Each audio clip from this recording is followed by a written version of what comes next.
Okay, welcome, and this is going to be Challenge 2 of Field of Glory Empires, so really looking forward to sort of getting into this one. I'm going to have to sort of race forward a little bit because there's a lot to cover in this episode. We've only got 2 hours to do it. So a few little things. If you are, if you're in chat and sort of watching this one live as opposed to watching it sort of as a recording, then by all means, just I just want to point out that the developer is Pocus FR. So if you do have any questions, just be very watchful as to what Pocus actually does sort of say. I'll also be glancing across, and when I see comments, particularly from Pocus, I'll actually try to then sort of at least talk about them in my actual stream. So we'll sort of see how we go. But depending on the amount of content that comes up, I'll struggle. I often struggle actually just trying to sort of glance across the comments. So I'll see how I go with that one. So this challenge too, we've got the Merchants of Carthage challenge. Is as Carthage, try to amass 7,500 money in your treasury, expand to at least 20 regions, and avoid being in the last tier of the progress and decadence chart. You have a maximum of 50 turns to achieve this feat. The faster you are, the better. All the map is playable, and anything can happen that with other countries. So this is the first time we get to see the full map. So I will actually go and spend a bit of time. Actually, what I'll do, I'll zoom out and actually show what we've got. So on the actual map itself, if we have a look across, unfortunately it's behind these sorts of things. I can zoom in into certain areas, I guess, and just sort of show it to a degree. So we've got all of Spain out through here. We've essentially got up to the British Isles, including, these are all playable factions, by the way, in the final game, so just be aware of that. There's a lot of different factions that can be playable. I think it's 70 odd, somewhere in there. And across into the north and way over. Where are we? Going further, I'll just zoom out again, just get my bearings. So we've sort of got all the way across to India. So India is sort of represented on the side over through here as well. And so it's really quite a large playing area that you've got available to you, and sort of down into Ethiopia, Nubia, etc., back up to Egypt, and then across to Carthage, which is where we're actually playing as well. So you've got Rome in the middle, but Carthage is, of course, one of the major powers. So let's just get into it and start playing. We can only play as Carthage in this challenge. And I haven't had a close look at much, but I know that I've got an awful lot to cover. So it's going to be interesting. If you've got questions though, yeah, please do sing out. I'll try to sort of cover things as we go through. So we're playing as the Maginid family. Has played his cards right and now has a large majority in Carthage. Now there's different families that will sort of come up. So these will sort of like, your leader is very much a random character, very much. So you could actually start off with something that can be quite not good, or something that's going to be awesomely good. So then that's going to have a big bearing on how we actually go in the challenge. So I'm just going to click on go. And so here we go. Here's our leader. This is the Maginid, or the Maginid family. And so this guy's a poor militarist. So many senators in this party are mediocre organisers of military matters. They don't understand well how an army should be led or fight. Increase of 15% on experience needed for level up, and manpower penalty of 10%. That's a massive problem for us. That's a massive problem. Back over here, he's corrupt as well. The party leader is utterly corrupt and only looks for his personal profit, often voting laws in his own profit. People resent his liberal spending, so taxation penalty of 10% and loyalty penalty of 5%. And so this is a terrible leader to sort of start off with when you're trying to do one of these challenges. And I'll keep. Actually, do we want to start again? I would look. If I was recording this, I'd be starting again. So I'm just going to go and start again. See if we get someone better. He's terrible. Okay, so we'll just go back out. Hang on. Can I get out? How do I get out of here? Actually, I may be stuck here without actually getting right out of the whole thing. I've forgotten how to get out of this. If I quit out of the whole game. Click on back. That doesn't help me. It's going to last 2 hours. So I'm just looking at the comments. Exit. Okay, so Pocus is saying exit and top button in the main screen. There we go. Quit. Yeah, we can't have someone that bad. That's just terrible. So we'll get started. So scenarios. Play. In we go again. I'll play whoever this is will actually put up with that. But that was the worst one of the worst possible outcomes. Because, and I'll explain why when we get in, playing as Carthage, he would have been an absolute shocker. So we'll see how we go. Right, so Carthage, okay, in we come. Let's see how we go this time. So now all the different AIs are actually having their turn. And so they have their turn getting ready for the first one. So it's now the Bastard family. Actually, I'm glad I did this because we do actually have it tends to be these two families, I think, with Carthage. So like Hamilcar Barca and those sorts of guys. And I forget what the other kings were from the other family. But anyway, let's just go across, click on OK, and this looks a bit better. So the pacifier. The party leader is a great statesman and firmly believes that winning the heart and mind of people is the way to go, who will make great efforts in having the conquered populations being assimilated peacefully. Sadly, part of the senators will resist the changes with all of their strength. So conversion bonus of 25% of the current rate, but a loyalty penalty of 5. So we're still going to have a loyalty penalty, which is negative. Poor administrator, so that unfortunately we have our taxation penalty, and we also have poor military. And so we've got a manpower penalty of 10%. Anyway, we're going to go ahead with him. He'll have to do. So let's just go through the modifiers, etc., that we've got in through here. So we'll just go across the modifiers. So we're playing as a republic. So we get a commerce bonus of 10%, which is going to be important for this challenge, and a bonus of 5 XP when a unit is created. We've got a merchant oligarchy.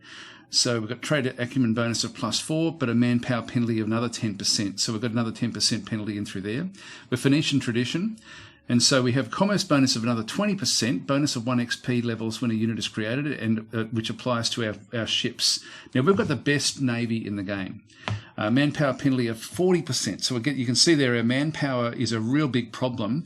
And so we're going to have to rely on mercenaries. So faction modifier mercenarian users. These people have a long tradition of using mercenaries. Maintaining them costs costs less than usual anyway. So, but having said that, we're also trying to sort of make money. So it's going to be a bit tricky for us. And we saw there poor administrator, poor military, and pacifier. We've already seen those things. Our decisions, we're going to have a few of these which we'll see come across here, so I won't cover those. Our objectives, we've already got 2 of our objectives, and as in the actual, by objectives, in the game sense, the objectives are land holdings, essentially regions. And so we've got 2 regions that are our objective regions, and there's 4 available to us, which we'll have a look at when we just get started to sort of plan our approach. And then we have our nation traits. And this is actually an important screen to sort of just get used to and get an understanding of, because this will summarize a lot of what we've been seeing up until now. So the commerce bonus of 30%, taxation bonus of -10, which was coming from him over through here, manpower bonus of -60%. So that's just an absolute shocker. That's terrible. With the extra one in here, it's going to be very, very unhelpful. Loyalty bonus of -5. That just means that it's going to be a bit trickier to maintain our empire as far as the loyalty of the subjects, but we can convert quickly, and that's going to be important as far as our decadence is concerned. Can gather and sell slaves, trade acumen of +4. So we've got trade acumens across through here. Leader force pool bonus of +4. Now that's good. Did we get any extras there? I don't think we do. No, at least we didn't get any penalties with that one. A bonus of 1 XP levels. Yep. Bonus of 5 XP when a unit is created. Reduction of -15% on XP. Yeah. Blah blah blah. Free unit support of 10, which is pretty much just the standard. So I'm just going to quickly skim across and just Pocus is saying another good start. I don't think there's any questions there for me. Anyway, I'll continue on. So from this particular screen, culture and decadence is going to be an issue for us. And now we have to, in challenge 1, it was purely about military.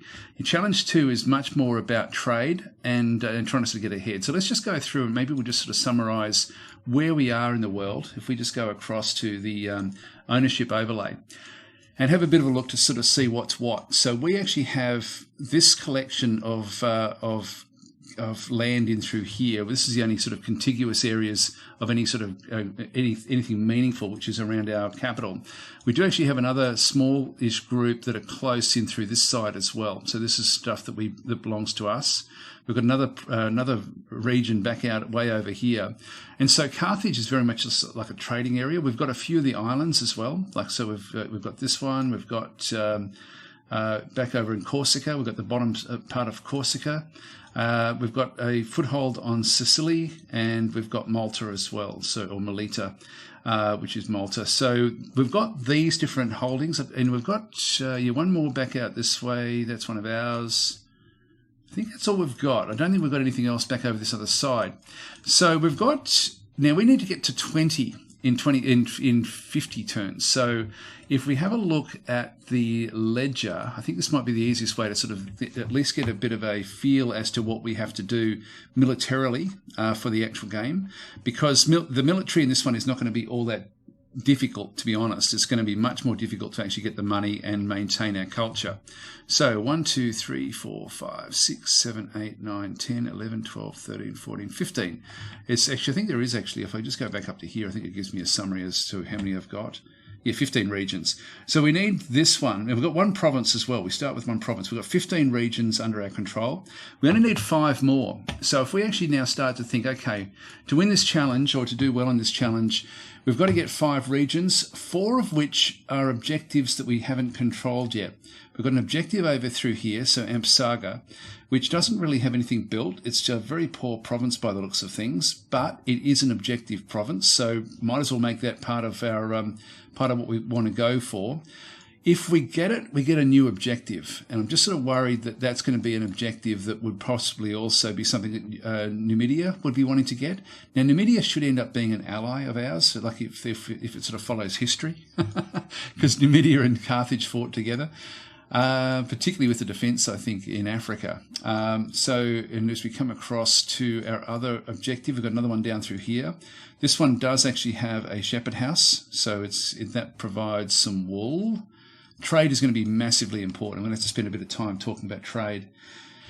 And then the other one that we've got available, hang on, how many have we got available? There's 1, 2, 3 is back over here, so Syracuse. We've got to sort of take this part from Syracuse. That's going to be a difficult one. That's got big walls, so that's a coastal fortress, large walls, mercenary recruitment centre. I'd like to get this one pretty early, actually, just so we can actually sort of make use of that particular of the goodies that are inside there. Now that's probably also going to then mean that I would love this to be an objective, just so I can actually go through there. That would be so cool. Actually, where are our objectives? Let's have another look. Objectives. We've got 4 of them. So we've got, we've got that one. We've seen that one. Okay, this one over here. There's one way over this side as well. Now, that's going to be a little bit far away from where we want to be, except I could bring my armies across. My armies hopefully won't have to do too much work once we get rid of the Syracusans. So that's that part done. So what we can actually have a look at, let's go and aim for this one to start with, just as our first opening move. And we'll have a look at our army and do an evaluation, but initially I'm just going to be going up against this independent. So if I grab my army here, and we'll have a look at this guy in more detail in a minute. It's 2 turns to get across to there, and that's not really all that good for me. So if we have a bit of a look at this, you can see. If I go to land movement, there's a land movement one in through here, which is pretty good. So you can see that this one, it takes 3 to get into that one. It's 2 to get into this one. The little star means that there's a track. 2 stars means that there's a road. What else have we got? There's 3 stars for something. I've seen even 4 stars. So this one over through here has got a paved road at 4. So Rome has got paved roads, and then just a normal road back up that way. Are there 3s? I don't know if I've seen 3s. I've seen a few of the 4s around the place. So in Greece, there's a little bit of like the fair few roads and things set up. There's there's a paved road back over that side. So anyway, that's it's not going to help our guys so much anyway. But so it's going to be 2 turns to get across there.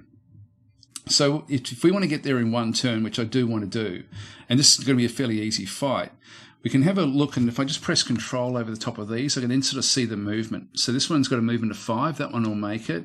This one's got a movement of 4. So all of these guys won't. They're the ones that are slowing us down.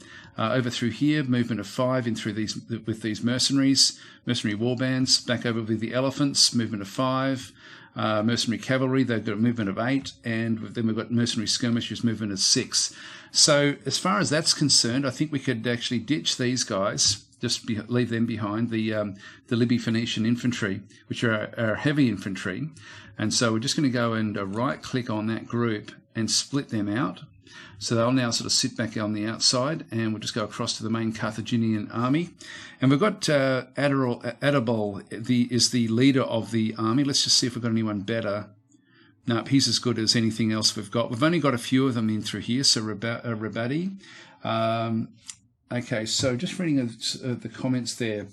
The stars actually mean max rebate, so you don't get 3 stars. Okay, so tracks 1. Okay, I've got you. Yep. To emphasise that paved roads were much superior in quality than roads. Cool. Okay. All right. So by rebate, I'm not sure what you mean by rebate.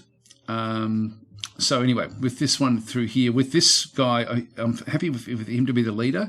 We can now get there in one turn. So we're now using up all of our movement to get across there. So I'll move that one across to that location. The other one I'll just leave back in through here. Oh, discount. But discount for, and region cost. Okay. So it helps in other, I've got to say that the game mechanics in this game are incredible. But they're very, very deep and complex. It's a game that you can actually play, and you'll see when we start the trade, like figuring out our trade, which we have to do even before we end our turn. We've got a lot to consider. Let's just go through the messages, get rid of those. So a state of war exists between Carthage. Gather mercenaries, so gain military units for some money. Now, this is going to cost me, if I do this one, send mercenaries, then some gold under escort. Now, if I spend this one, using this option, we'll receive in our capital up to 10 units drawn from the pool of units the neighbouring tribes can recruit. The cost in money will depend on our civilization level. Now, I don't need that just yet, I don't think. I think I prefer to do other things. So I can actually smash in and get a whole lot of mercenaries. I sort of want to get by on my own as long as possible before I need to start to get a lot of mercenaries. So we'll come back to that in just in a little while. So cease commerce light ships. This is cease the lighter ships only and pay for indemnity. Once again, our actual navy is really, really good, and I'll show you all this in just a minute as well. And improved trade efficiency, so increased trade acumen. We can't do this one. Why not? What don't we have? We don't have markets, bank, or a port equal in any of those. So at least one of the 3 conditions. So we don't actually have anything built. The infrastructure, we don't actually have enough to do anything with that one. Anyway, that's just those decisions that are now out of the way. Right. So let's talk about trade. Trade is massively big in this game, and it's sort of funny because you can get by without even knowing that it's there, because trade is done automatically. And so if we go across to our trade goods overlay, and in fact I won't do it that way. What I'm going to do is, because I find that it's probably easier to just keep it on ownership for a minute. If we go into Tunis and actually then go and click on trade details, we then start to see where all our trade is coming from and where it's all going to. And so we can see that there's like a lot of trade going back and forwards between these different areas. So from Tunis, we've got coming down to this location at Byzantine, and we've got Africa itself. The Africa region is also then trading with Tunis. We've also got some maritime trade going across all the way up through to here to Massalia. So there's a trade network actually heading out that way. And more trade going across to the Romans at Campania. We've got trade heading out this way across to, it splits up into Rhodes and also into Egypt. So that's our trade network. Now, we don't control that trade network. It's actually done automatically by the merchants. And so it's a funny thing where I think that if you don't understand the system, it becomes confusing, but it's actually really cool because it means that trade happens automatically. And so what you have to try to do is present opportunities for different things to sort of then take, to take hold. So if I click on any of these, we'll then start to just see the actual trade from each individual province. For example, this one is trading also with Campania as well. And as we come back in through, this one here is trading across into here. And also, it looks like it may also be trading across into here as well. I'm not sure. I think that may be how that one does work. Yeah, so they've got, so these, yeah, in fact, what it's doing is it's trading into that port and then moving across to the Cyrene region of North Africa. And if I click on this one, just have a bit of a look at this one and just sort of see what's actually happening in through here. So what they're doing is they've got a natural trade goods of drugs and herbs. So they've actually got some drugs and herbs actually in there. Manufactured goods, they're manufacturing pottery and wool, and they're importing silk and cattle.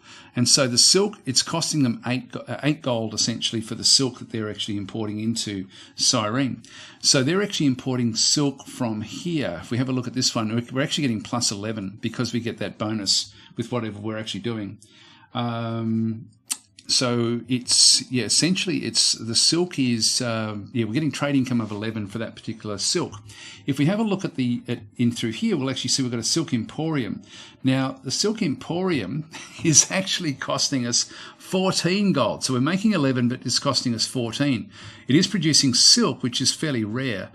Decadence increase of 0.5 as well. So that's also not going to help us with our decadence. Now, before I just go ahead and start disassembling this particular building, there will be other opportunities. In fact, if I click back onto that again and just go into the trade details tab again, if I hover over this, we can see that structures using this trade good as a bonus, like trading tents, dyeing mills, clothing manufacture, noble district, and Petra, and structures needing this trade goods, meaning that they absolutely have to have it, are amphitheatres. Now, amphitheatres will be built by medium sort of sized civilization. So I'm expecting the silk to start trading fairly effectively as the game progresses. I'm thinking that people will trade with that, and you can trade with as many people as you as can actually reach you.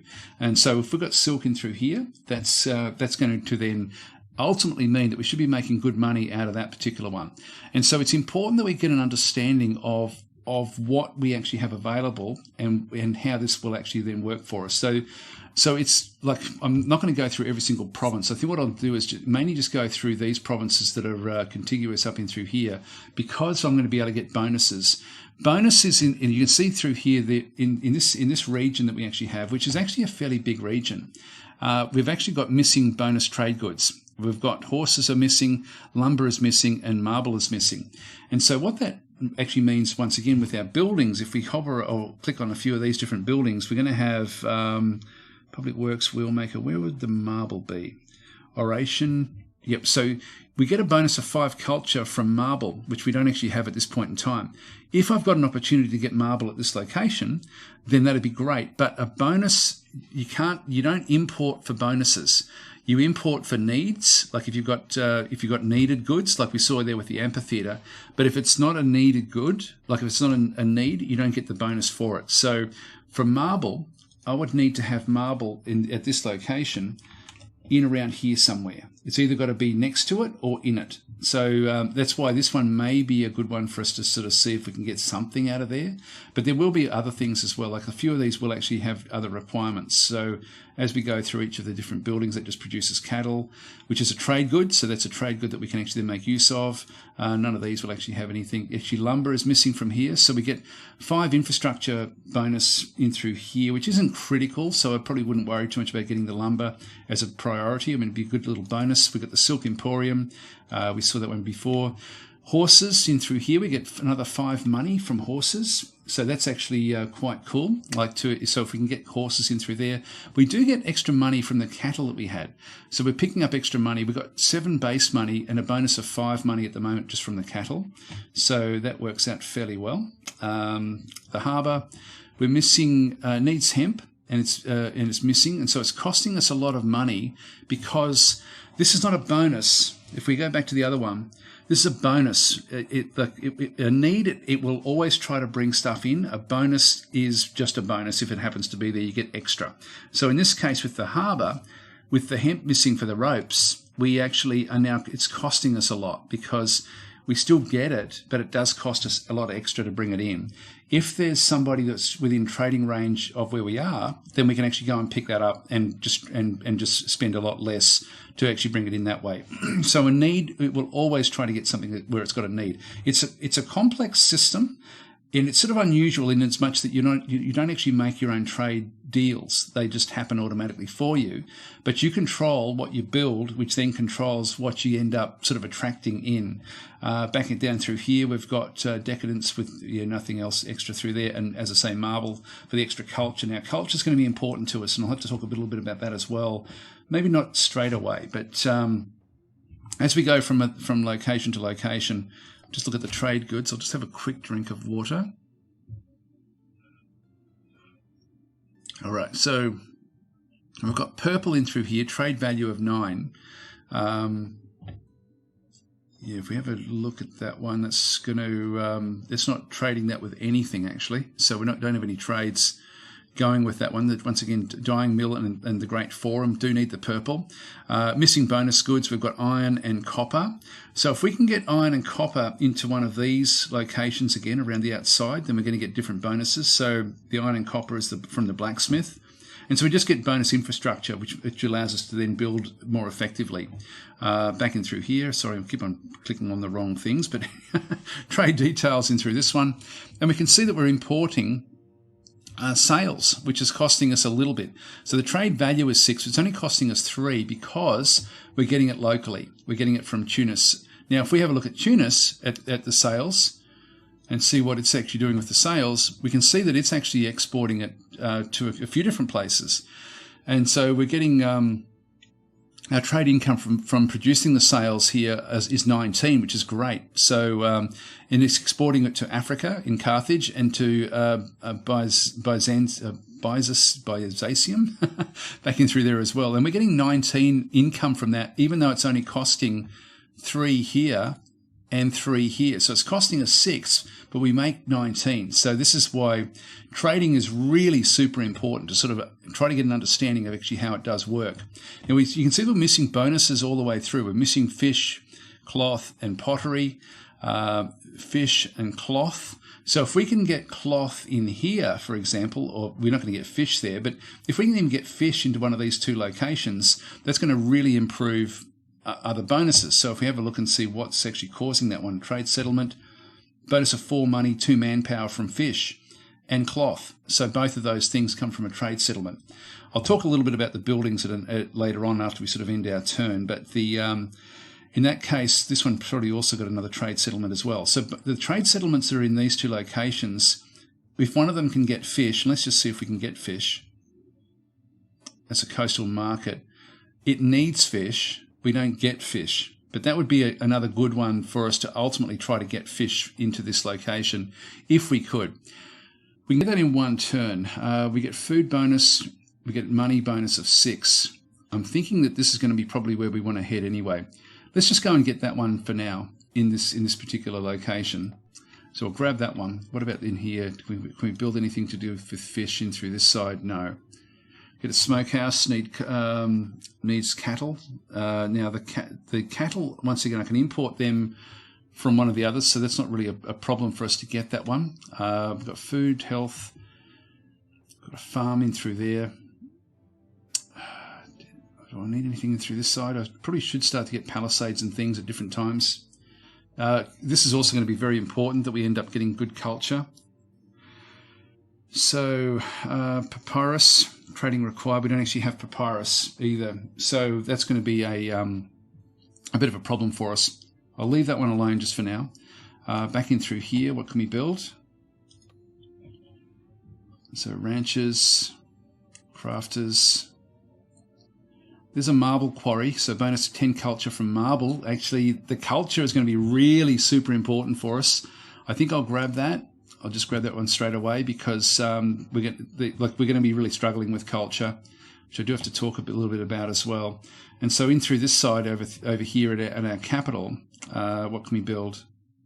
In fact, what do we need, I guess, is really the first thing we need to sort of figure out. So we need grain, this is the bonuses that we need. Now, we're imported trade goods. We are importing hemp, imported from Africa. Okay, so we're importing hemp from here. Why can't we get it across the other location? Anyway, that's okay. We've got hemp. Hemp is being grown at this location, so we actually have that ready for building our sales, etc. The manufactured trade goods, we've got a lot of different stuff, including horses in through there. We've got natural trade goods of olive oil. So we need to get grain, wine, cattle, wild beasts, and tar if we can. And so the cattle, we've got 2 bonuses with cattle. So if we can get an area that's going to have cattle, let's have a look and see if we can get cattle, for example, in this location. Just go to no building. So we've got Flaxfield in through there.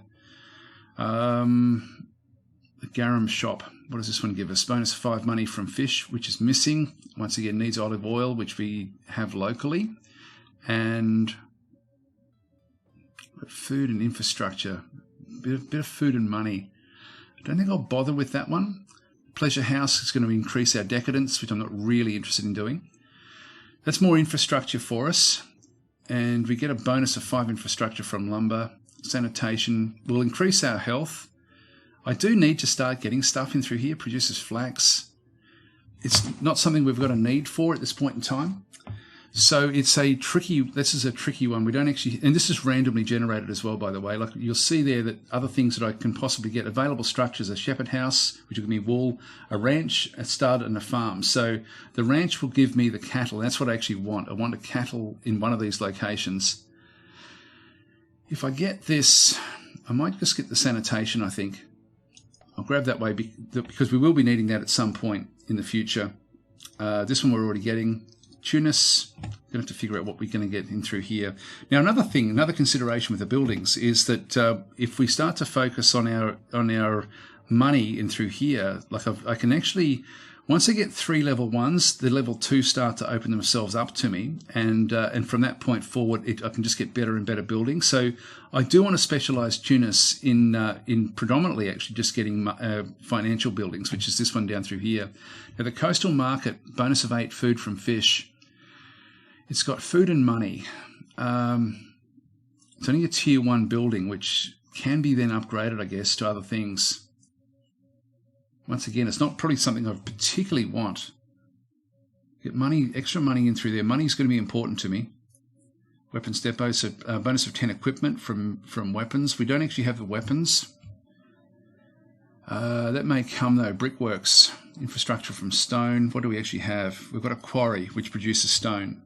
So by having stone produced in here, in fact, I think if I click on the trade details, I can then sort of see exactly what I do have.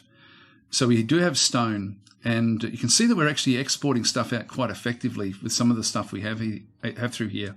So this one through here, the brickworks, will give me a 5 bonus infrastructure from the stone. I get another 10 infrastructure, which is just going to help me essentially build up this particular location. So available structures, wood cutting and wheel making. There's not too much more we can get with that one. The equipment's going to be important to me. I've got very limited equipment. Now, it's without having the actual weapons, that's going to be a problem. It's going to be a bit of a problem. And we've got an oil mill through here as well. Produces olive oil. Now, we've already got olive oil as a natural trade good. So this one is not something that I particularly need. It's just going to give me a food and health bonus. Actually, yeah, it produces. We're already doing everything we need from that one. So, God, which once again, these are not good choices. I think I'm going to go with brickworks. I'll just do that one for now. And unfortunately, also, if you decide that there's buildings that you want to get rid of, you're then going to take a happiness hit when you actually do that. So let's just keep on going forward with things. We haven't really been able to sort of do too much with our trade network in through there. Let's just quickly go from place to place. In fact, one thing I might just have a bit of a look at is if we go across to the province information. One thing we are going to have to really focus on is actually getting culture. So if I click on culture generation, all of these guys are going to flick across into culture. I might just manually try to change this a little bit. If we just come back into the province, I'm going to go and grab a few of the citizens and just bring them back down into the culture area, just to try to push this up without the food or anything sort of going too crazy. So we're getting money of plus 109. We're getting culture of plus 88, infrastructure of plus 13, and food of plus 10. That's going to be okay. And this is now blown out a little bit with what it can actually do. Just go into Carthage. There's, what do we get with these? Only plus 3 by moving that one down into culture. It's not worth it. Plus 3, not worth it. Yep, they're not going to be worth it either. While I don't actually have any buildings down this way, actually I better just go and put buildings back into here as well. So this one in through this side, we've got, once again, Preceptor House. Money goes backwards, needs papyrus, which we don't actually have. We've already got a slave market. Brickworks again, smokehouse and a farm. Gives us extra food, which will give us growth. We've already got cattle from here. The smokehouse needs cattle, which is local. Food and health, we'll go that way. We'll grab that one. Down through this side. This is actually a fairly big place. We've got a lot of citizens in through here. It's only plus 3 with our culture there, so I won't worry about moving them across. Oh, there we go. A castrum elephantade. With time and effort, elephants can be trained to better resist the stress of the battlefield. Now, we're not going to be playing a battle-type game. This is going to be mainly sort of a trade-style game that we're going to be doing. So, with that in mind, I don't know if I'll do that, even though that's going to be, it would be pretty cool. It's a national wonder.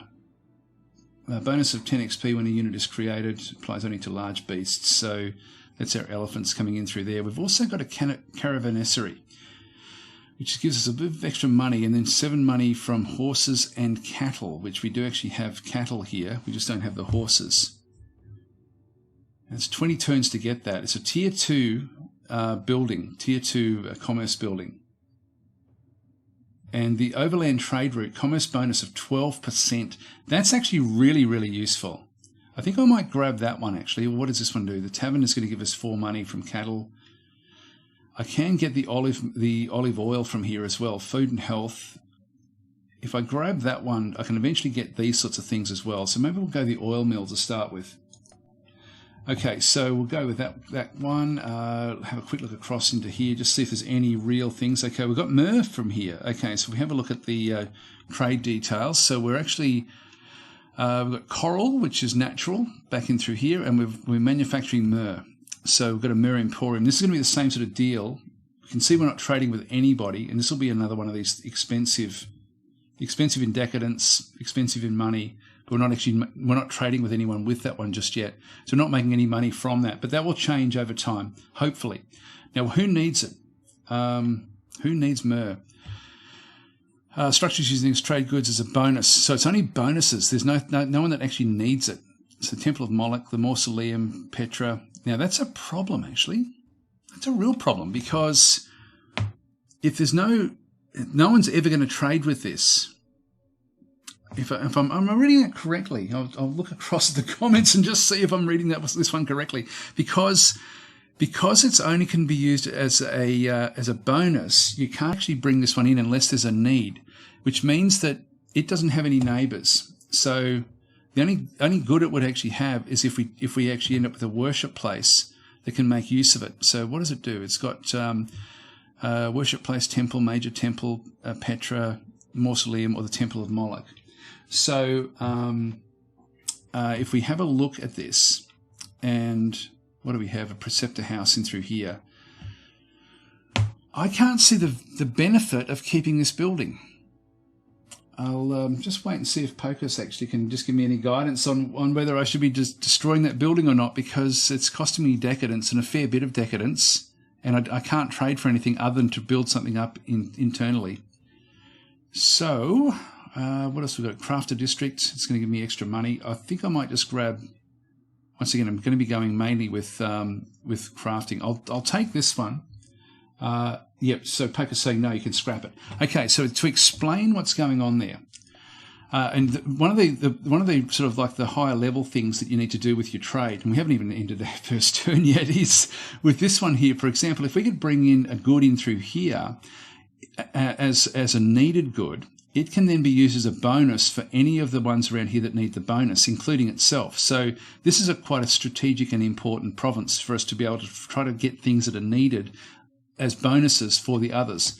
Because this one only has where is it? In fact, coral is just natively there, but this manufactured one, because there are no needed areas, and if we go across, where was the other one? We had the silk down through here. If we have a look at the silk, you'll see their structure needing this trade good is an amphitheatre. And so Cyrene must have an amphitheatre, like it's got to. It's basically, there we go, we've got a theatre in there. And so if we click on the theatre, it's actually, where is it? It can be upgraded. Oh, they're still actually doing something. The Agora. From ceramics, where's the needed one? Yeah, it needs silk, imported from Oia. So this is where they're getting their silk into this one, can further upgrade it to an amphitheatre. Yeah, okay, so this is actually their version of an amphitheatre, particularly to this culture, I guess. And so they're actually getting this silk from here. This is a need, not a bonus. They get bonuses of extra money from cloth and honey, which now, if they have something else, like for example, if we have a look across at the silk, if they build trading tents, dyeing mills, clothing manufacture, Noble District or Petra back in any of the neighbouring provinces, they get that bonus from that silk. So they get that automatically as a bonus. I hope that makes sense. It's sort of complex, but it's really cool the way it works. In that case, what I will do is I will actually go and get rid of the Mer Emporium because it's costing me decadence and costing me money. So we'll get rid of that one. So that'll be destroyed in 3 turns. It's going to then impact our loyalty a little bit for a little while. Okay. So I hope that made sense with what I just did there. Back over through here, what else can we build? Now, this is likely... Do we have needs in through this one? It's very important playing this sort of trade game to actually really understand what you do need. Hang on, that one needs the myrrh. That one needs the myrrh, but unfortunately the myrrh is over where we can't actually get access to it. So we've got frankincense and myrrh are the two that are required in through here. So back in this side we've got horses, which would be... We've got no other needed things in through here anyway. So salt house, brickworks, training grounds, trade settlement. Now the trade settlement is going to give us a lot of money. Now this is only going to be useful for a short period of time until we reach a population of 12. And so this one, you can see that we've got 9 population here anyway. And so this is going to be too big to really sort of make much out of a trade settlement as such. And a pleasure house, training ground, improves troops, will unlock Phoenician foot and Libby Phoenician infantry. I don't really need that sort of stuff, to be honest. The salt house will give me food. The money's going to go backwards. Yeah, I'll just go to the start, I think. We'll just go and grab that one. Let's just quickly go across to these other locations. What can we grab in through here? So we're looking for leather, dye, or cloth. There's Mercenary Recruitment Centre. It's a little bit far away from our centre of where we're actually going. Trade settlement. Now this one has only got a population of 3. A trade settlement here would actually be quite useful. This is going to give us bonuses from fish, which we actually have, of 4 money and 2 manpower. We do get the trade settlement specific to Carthage. It must be installed on the coast. They provide a nice income and benefit from bonus local trade goods. The drawback is that they are removed when the region reaches 12 population points. I think we might grab that. We'll just get that anyway, because that's going to be useful for a long time. And back into this one as well. We've already got the trade settlement back in through here. We've got a harbour in here as well. Looking for papyrus, copper, cloth, or pottery. Come back across. We've got Preceptor, Ursera. So loyalty penalty goes down a little bit, but our commerce goes up. Once again, commerce is going to be really important. Produces wine. Now, we don't need wine as such. Okay, but down through the... Yeah, we don't want that one. We won't be wasting money. Herbalist. think I'll go with the Ursera just to get the extra money coming in. And we'll go with that. So it's been quite complex with what we've had to do in through here. We've got another one back over through here as well. Needing fish, cloth, and pottery. This is, again, one that we're going to have to get anything that it's missing as bonuses ourselves, which we're not going to get. Bonus of 7 metal from coal, which we're not going to get here. So I don't want to build this one up too much. I'll get food, just bonus of the infrastructure goes down by 2, which is a fair bit. I think I might just leave that one for now. I've already got a trade settlement back in through there. If I get the stud, it's only food really. This is food and health. Money goes backwards there. I don't want to be sort of doing anything that's where the money is going backwards too much. This one we get culture. This theatre. I'll grab that. There's no negatives with that one, so I'll just grab a theatre. It's going to take a long time to get that one. And we've got this as well on Corsica. They need a lot of stuff. Yeah, what have they got? They got lead and stone. What do we need? Once again, myrrh, frankincense, leather, dye, cloth, and pottery. So the worship place is missing frankincense and myrrh.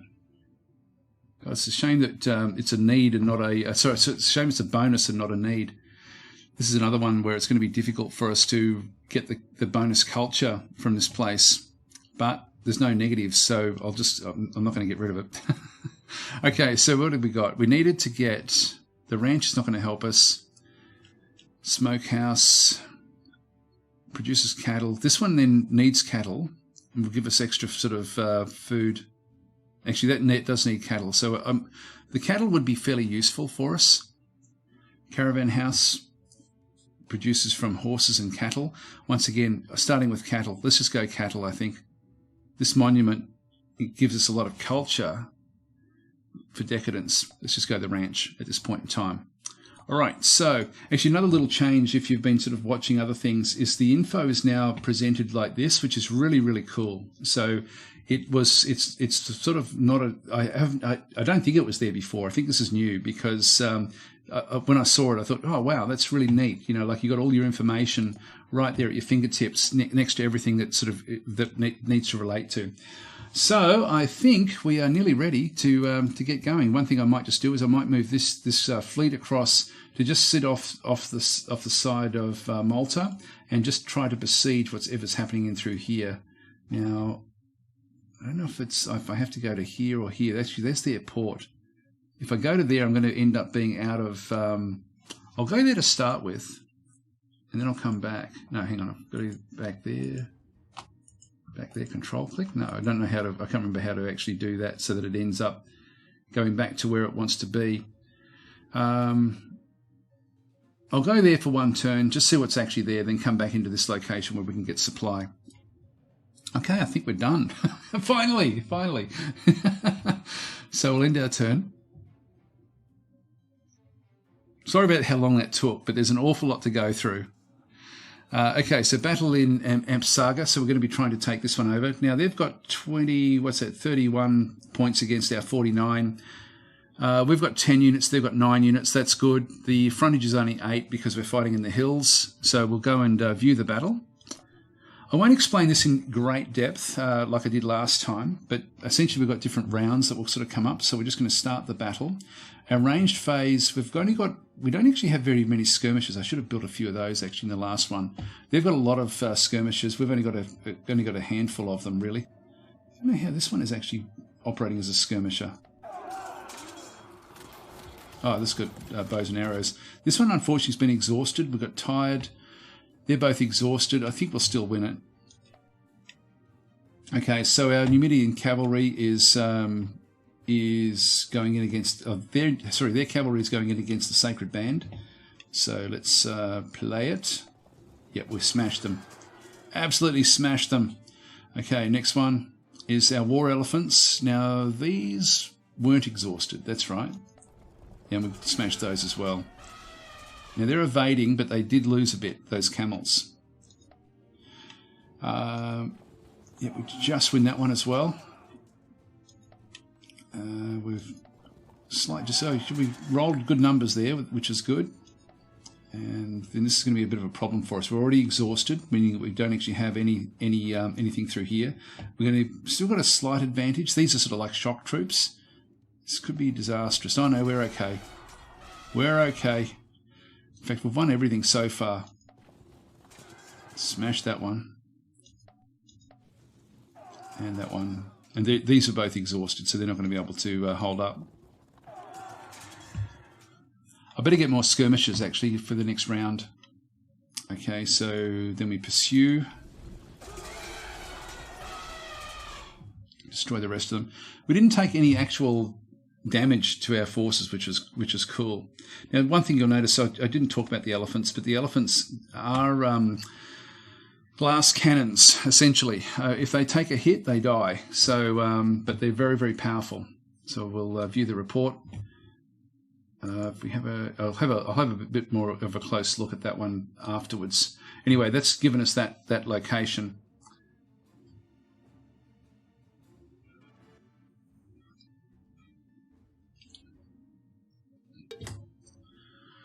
Damn it! We're down in the bottom here, and we've lost one of our progress tokens. This is not good. So we need to raise ourselves out. I thought we might have had enough to have sort of kept in that top 2/3. We have to keep out of this bottom third. This is now very, very important that we manage this better. So Numidia proposed we cooperate with each other as privileged trade partners, and perhaps more. That's cool because they are going to end up being a very, very close friend and neighbour. I should have actually done some diplomacy with them anyway. So actually, in fact, a few of them are offering cooperation. So we're going to agree to this one.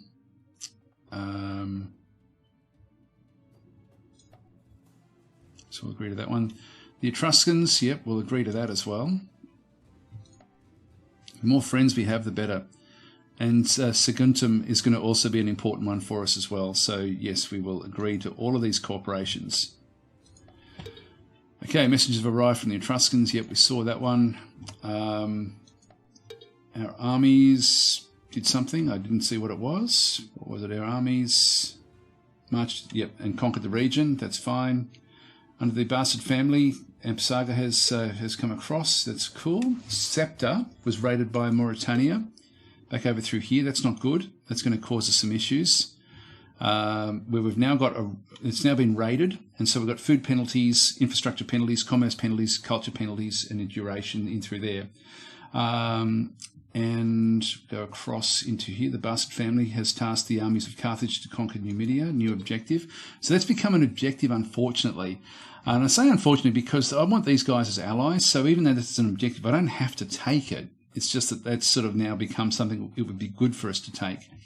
So I'm going to move my armies down to try to claim this area down here. So I'll move them along the coast to there. Oops, hang on. Move them down to there. That's as far as we can get. And I'll move this army down to there as well. Let's have a quick look at our movement. 2, 4. Yeah, we can't quite get all the way through. Look, I'll leave them there to just sort of collect their forces, etc. Okay, so just move these across. So merchants and patricians spend metal to acquire money and manpower, so we can't make use of that one. Buy metal from merchants. No, I don't want to be spending money without good reason. Despite the plans developed by the leader of the Bastard family, the culture of our nation is too humble. So Carthage civilization is regressing. So an aging tier reach. So we're going backwards, which isn't good.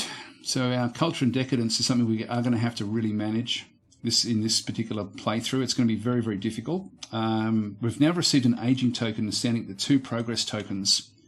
I'll explain what these things are as well, because there's so much in this game it's very hard to actually cover it all just in a couple of hours, because it's really, really deep what can go on. As I say, you can play it quickly if you wanted to, But the understanding of actually how to play it effectively is it's sort of, it's a game that I think it shines the more you know about what's actually going on with it. So region is receiving 1 slave after that particular battle. So that's okay. And we've got a battle has been fought in Ampsaga between Carthage. Yep, that's fine. We saw that one. And what else do we have? Is asking for form of cooperation, which we've already done. So we've done all the cooperations. This is cool. That's our diplomacy. What we could do is even go back into Numidia and actually we can't do anything else with Numidia now because we've agreed to that one, just this one turn. Okay, so we've got those now under control. These ships, see how that then indicates that they're out of supply. So they're now their supply is no good. I'm just going to come back into this port and just resupply back in through there. What have they got in there? They've got some ships are in there, so they didn't come outside the port. We'll actually go into here, and we'll eventually sort of take these different areas. I'll just take this objective as well, and we need to now fix up our culture. The culture is actually a big problem for us. So we've got a fair bit of culture in through here. I'm just going to go and tell everyone to go into culture. So I'm just going to do that, just push everyone across as much as it possibly can. So the focus now in this province, in the Africa province, will be for culture. Now we've also got this province over through here, so so this is where we should get a bit more culture this way. Yeah, let's just do that. It's blown this one out a little bit. Our food is still okay. We have to get on top of the culture. All right, so what else do we need to do this turn? It's our movement. We don't want to be looking at that so much. I think I'll just go back to the ownership. I think it just makes it a little bit easier to sort of see what's going on. Actually, one thing we should be having a look at is provinces. If we sort of zoom back out, Tripolitania. Now, Musulmia in through there. We've almost got this province in through here as well. That would be a good one for us to get hold of. It's the Africa province. We should be able to get the Sicilian province as well, ultimately. But that's going to be some way down the track. It's just, just as little things to keep in the back of our mind as to how we go. Okay, so just glancing across at the Pocus is then saying to blockade Syracuse, you'll need to station in 2 sea regions. Hang on, and he's also saying you just need to be adjacent to Malta to resupply. Okay, so if I just move back into that location, I'm okay. But to blockade Syracuse, you'll need to station in 2. Yep. Okay. So I need to I need to keep ships back in through here to blockade this one. All right. So it's because it's actually connected to both. I could blockade this one. Okay. So Etna. I wonder if I go there first. That might be the better option, actually. I just hope I get this as an objective. Anyway, let's continue on. So we've got everything else we'd need to do there. Now, one thing I did want to do is to start recruiting a little bit more as well. So if I go to my list, and I should have started this in the first turn, you can see I can recruit a lot. And if you saw the last one where we actually had all the different sorts of Latin and Roman type forces, we've got Phoenician foot. And if I left click for details, in fact, it's easier for us to see what we've got when we have a look at one of these, because we can actually have a look at the, if I press control, I can then sort of see a little bit more about each particular thing. So I've got sacred bands in through there. We've got mercenary war bands, which are not all that powerful really, just combat power of 4. These have got a combat power of 5, but very high attack. I won't go through this in detail, but each force, there's not a hell of a lot of different sorts of units, but the actual what they can do is really quite unique. Like for example, the elephants hate the cold, so that they don't fight effectively in mountainous regions. They're clumsy in forested, swampy, and mountainous terrains as well. So their attack penalty goes down in a mountain. They get movement penalties, attack penalties, and defense penalties and also they get their clumsy, which means that they get another 2 attack and defense penalties if they're fighting in mountains as well. So elephants in mountains are not a good idea. They're desertmen, so they get bonuses if they fight in the deserts, so which is quite cool. So it's just really cool the way the game sort of balances everything back out. Mercenary cavalry back in through there, mercenary skirmishers. Now, I need more skirmishers, and so I'm just going to come back across into here, go to this queue. So we've got some of these are going to be fairly expensive. These Phoenician foot are not great. Libby Phoenician infantry are pretty good with their attack and defense power. Sacred Band even more. It's going to cost me a fair bit. Not as much, though, when we have a look at what they can actually do. That's very, very effective. They don't cost that different between these sort of two, but the actual fighting effectiveness is amazing. This one is clumsy as well. So this one, the Sacred Band, is actually a really, really cool unit. It's going to cost me a little bit more, and it's going to increase the more I have. Mercenary Hoplites cost a little bit of upkeep. I won't worry about getting those. Phalanx, I won't worry about them just yet. Now, I actually don't have any skirmishers. Where are my skirmishers? Where have they got to? The African War Elephants. Mercenaries in through there. That's strange. Mercenary Hoplites. Maybe they don't actually have... okay, so Pocus is saying Carthage have 5 kinds of mercenaries, but it depends on your region. Okay, so do we have the Phalanx Cavalry? Yeah, they're just mercenaries down through there. We do actually have, in here though, we actually have these mercenary skirmishers. Can we get them from here?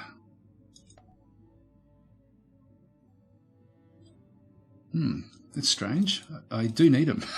I need them badly. I need skirmishers because if we don't actually have them, it means we're not going to be able to get bonuses when we attack. That's going to make fighting places like Rome really, really hard. Yeah, okay. So let's continue on in that case. So we'll go and just get some more high-powered units so I can get another Sacred Band next turn. Mercenary Horsemen.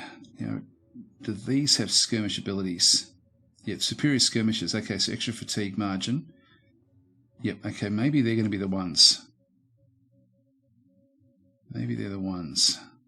Because they're the only ones that have got really any sort of hope of... So I'll grab a few of them as well. I can get all of them next turn.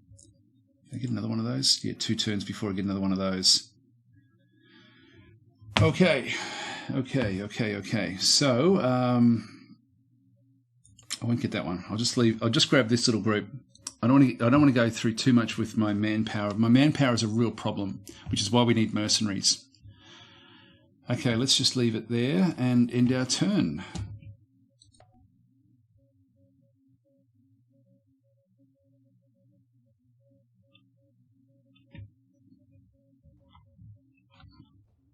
And we'll just wait. Just processing the turns. These ships have come out. Now we've gone up 7, but we're still in that bottom section. Still in the bottom section. Agreed to cooperate with each other. Excellent. Okay, so just go through each of these. So cooperating with the Etruscans and Numidia as well is cooperating in their respective influence. Now Numidia is the one that I really would like to try to form an alliance with.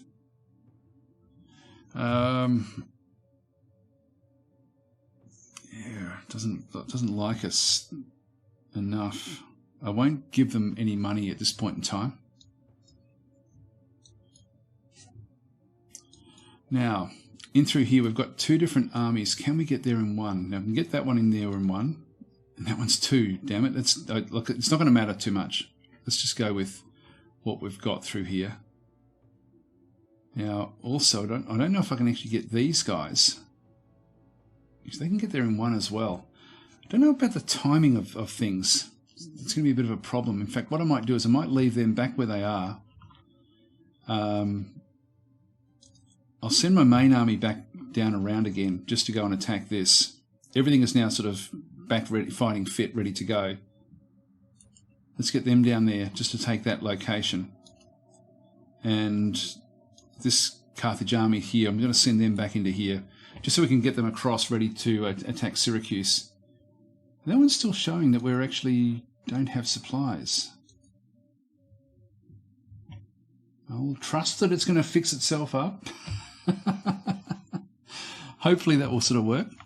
Yeah, but nothing else is really sort of happening in through there. We've got lack of supply. Okay, maybe it'll just get supply next turn. So is it a severe situation from lack of supply? Now that would have been from back in through there, so I can ignore that one. Rome has conquered Picenum. Okay, that's not going to worry us. And gather food, produce more food, or instantly gain food from the land. Okay, so this is a decree that the peasants must work harder, or at least one military unit per 4 populations will instantly get 8 food population points for 6 turns. Loyalty will be lowered by 5 points in all your nation, and no population growth will occur. Whatever your stockpiles in food. So I don't need that either. I think I'll just leave that one alone. So we will continue on. There's nothing else we needed to do. Now there was... What was it? There was other culture that I possibly could... It wasn't that one. One of these had like a reasonable culture. Now they're different sort of citizens. I can just grab a few of those. Now our food, that's going to take too long to get our food. We need to get our culture up. Unfortunately, we're getting more decadence as well by attacking these different regions. Yeah, that's going to end up being a bit of a problem for us. What else can we build in here? This trade settlement ultimately will make will be a good idea, but also the farm possibly. Hang on, farm gets food. That one needs cattle. I can get that one reasonably close. Public works, palisades, trade settlements. We don't have any of that stuff. A tavern. I'll go with the smokehouse to get the health and the food, just to increase the growth. Actually, our food is going backwards there. Still going backwards.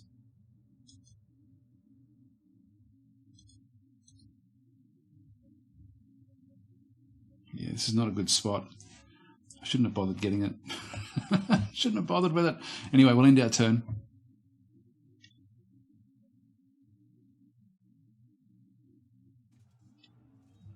Yep, this is easy. So they've only got 7 units. We'll view the battle. I'll just play it on continuous, this one. You've got a few that sort of half skirmish.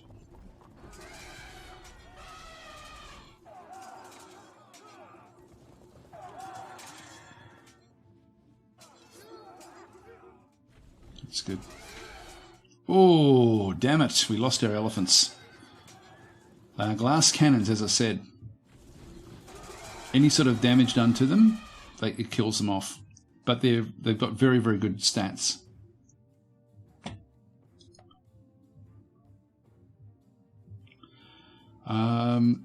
Okay, so we'll get rid of that. And we've now got all of this area. Now what are we going to get? We're rising slowly. We're nearly out of the woods here. Unfortunately, we're not getting the progress tokens that we should be getting as well from the... I think we're losing progress tokens. Even though we're gaining them from these objectives, we're actually losing them as well. Coastal market has been completed in Africa. Now, probably what I should have done is actually not bothered attacking, because I could have then just managed my culture a little bit more effectively and not descended back into here. So when I do my recording, don't be surprised if I don't do attacks for a little while. So Rome is conquered. Yep, that's okay. We don't need to worry about that one. Battle has been fought. We saw that. Receiving slaves. That's okay. Musclemania has been added to our nation. We took it from the grip. Yep, okay, that's cool. And under the, yep, okay, that's what did the Rusukuru is a new objective way over there. Okay, well I don't want that. Damn it! I really wanted this. I really wanted one of these two. I don't want to just keep on attacking. Okay, it's going to be harsh for everything. Our culture is high, but our decadence is also massively high. Okay, we've now disassembled the Mir Emporium in Melita, and so we now have to give them something else to do. So we will actually try to get more culture if we can get good stuff. Money goes up with that one. The Crafter District, we get extra money from that one. I might grab this one, I think, although with Shepherd House, yeah, I'll grab the Crafter District. And we might also just get a little bit of extra culture in there as well. It's another one where we've got good food. Just trying to push this culture up, just so we end up getting on top of everything. There we go. It's actually now resupplied.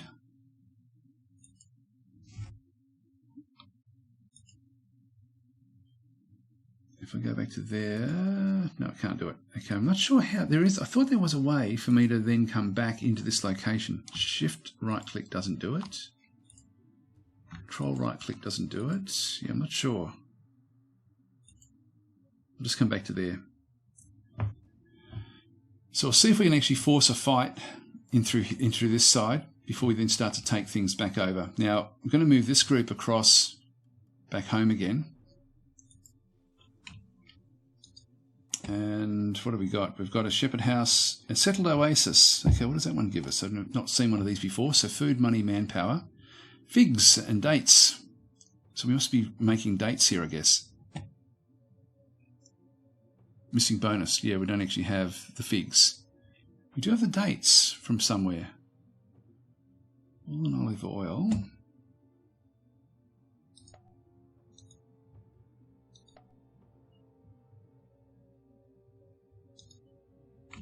Oh, it must be down from one of these, I guess. There we go. Dates. So we get the bonus in there from the dates that are coming in from this region. So that's good. Just move that one up. Does it say what we're going to build in here? Oh, hang on. Maximum number is reached because we don't have the population for it. That's okay. We'll eventually get more population in that location.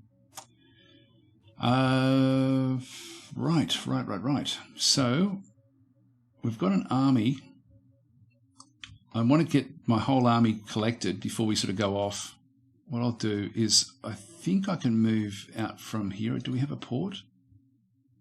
A coastal market and a trade settlement. I don't know if that works as a port. I've got a funny feeling. What have we got in through here?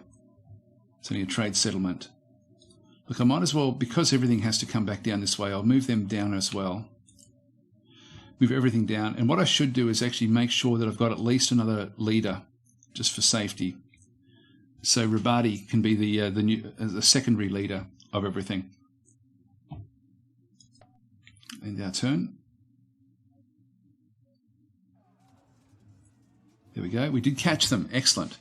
So we've got our 10 units against their 4 units. We'll view the battle. And so this is one where we should end up with a lot of... We should be able to absolutely smash them with our what is it? Tetraremes? And warships and light warships. They've only got warships and light warships. They're all exhausted. So he fought on a little bit. Now we're going to get really good flanking manoeuvres here.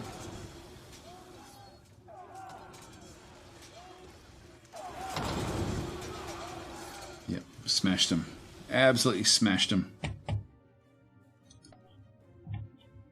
That's good. And so you're out of the way.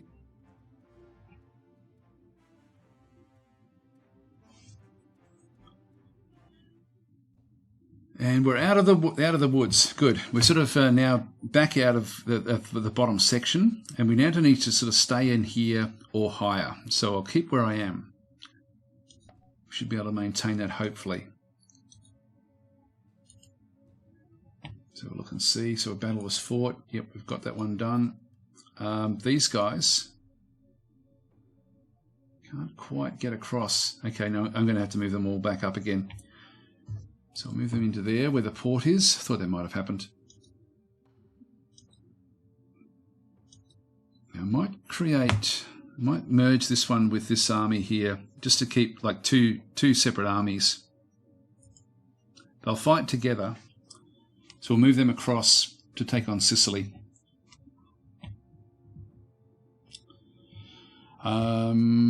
Okay, well, I think that's all we can really do.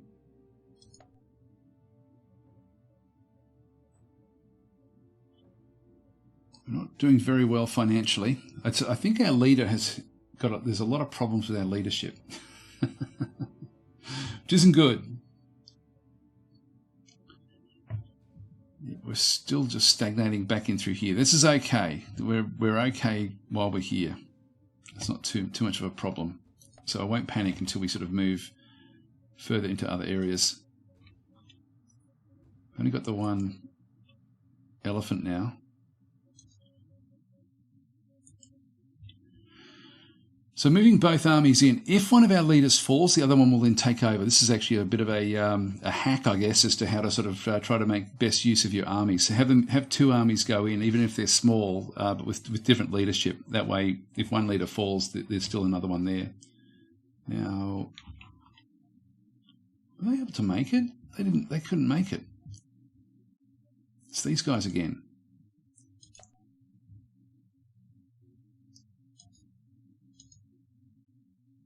No, they still can't make it. Hang on, why can't they make it?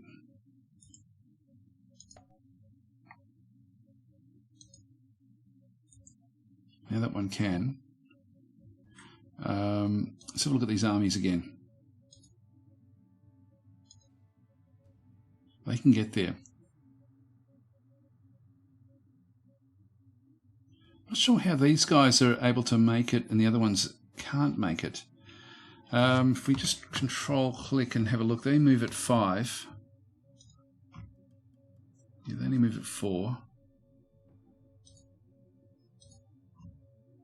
That one moves at 5. That should be able to get there. Yeah, that one can get there on his own. Look, I'll move him back across. I'll merge him with the first army.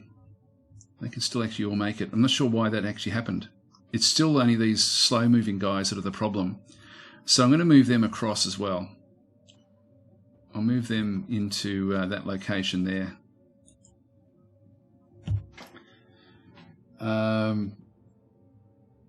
Yeah, so anyway, we got there in the end. Focus is saying there's probably a boarding cost. Now, if we look here, 1, 2, 3, 4 is hang on, 1, 2, 3, yep, and then 2 to get. Hang on, that's all one turn. If we have a look at the movement overlay, 1, 1, 1, 2, yeah, so it's 5 movement to get across into Syracuse. That's okay. That's all right. Okay, so we'll end our turn there. Just go back to the ownership overlay. Starter's been actually, we've got different things. The starter's been completed in through here. So what opportunities have we got? We've got extra culture for decadence. I'm going to take this one simply because the decadence is nowhere near as much as the culture, and this is a bit of an easy one for us to get. So culture is going to be super important for us. The ranch has been completed back over in Sardinia as well. And what have we got? Oration through there. We don't have any marble. We've got a copper mine. It's going to give us metal, actually, and metal would be quite useful for us. I think I'll grab that. And lack of supply. That's funny. Okay, so we were out of supply down and through here. All right, but in through here we're okay. There is a supply button, I think. Relationships somewhere in here. I thought I saw supply overlay.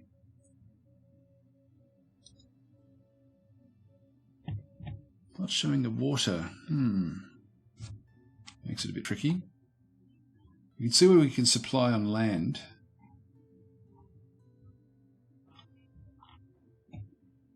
That may be a problem for us, actually. We may be out of supply there. I'll see what happens with this attack anyway. Just mindful also of the time. So I'm wanting to sort of try to show things in the game just to sort of help if you guys have any other questions or anything like that. I'll try to sort of explain things. Okay, Pocus is saying you resupplied from Melita, so don't worry about it. Cool. Cool. And yeah, we're going up again. This is good. This is good. This is good. So everything is, our culture is now kicking in. We are managing that one fairly well. So the Iberii have asked for cooperation. We'll accept that. This is good, actually. If everyone's friendly with us, that'll be quite nice. Carthage fleet is in a severe situation. Hang on, hang on, hang on.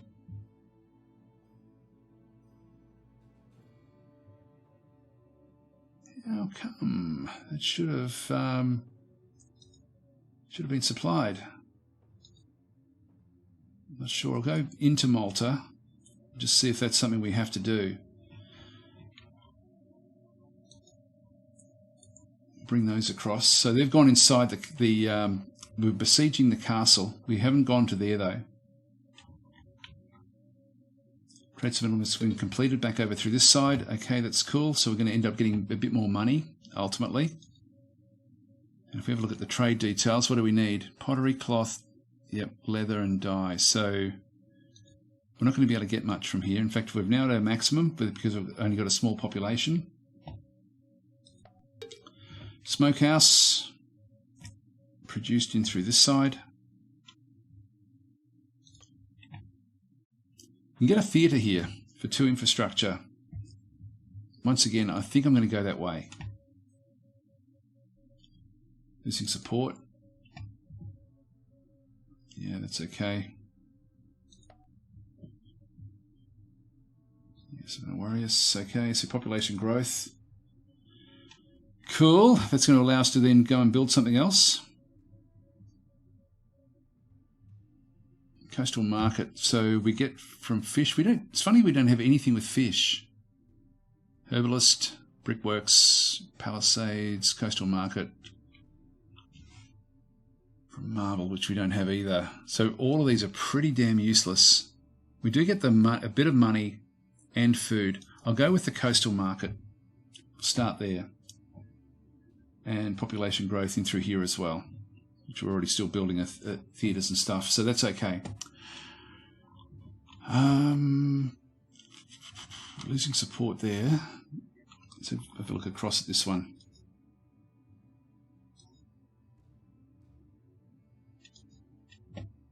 Yeah, just keep them all together. They'll still all fight together.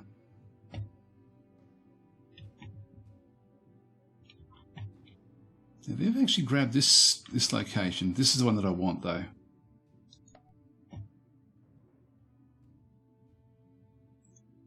Uh-oh. This isn't looking good. This isn't looking good.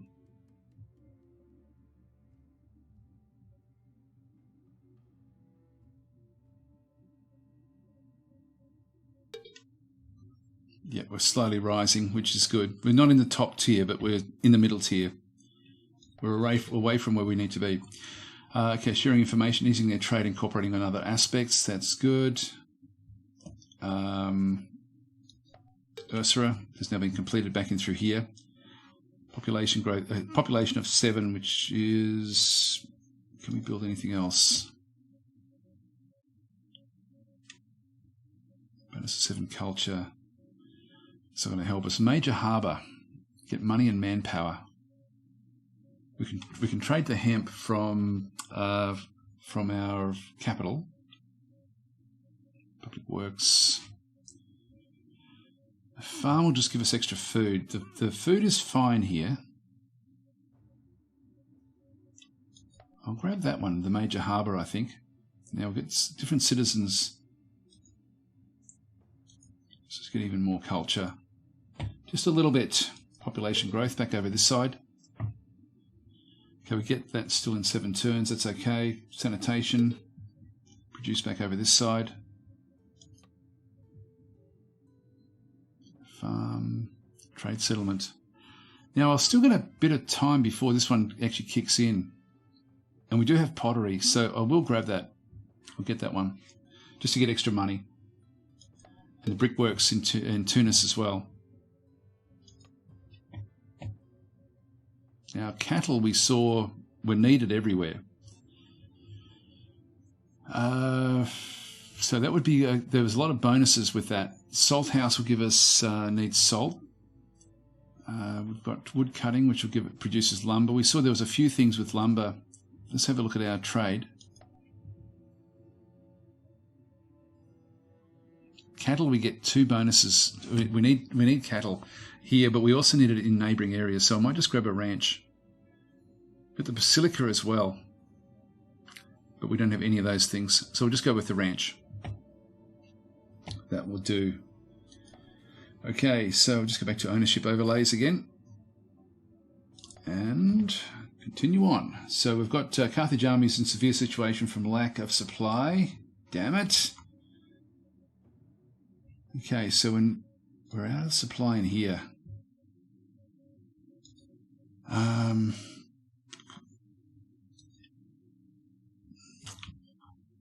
This ship is back in there.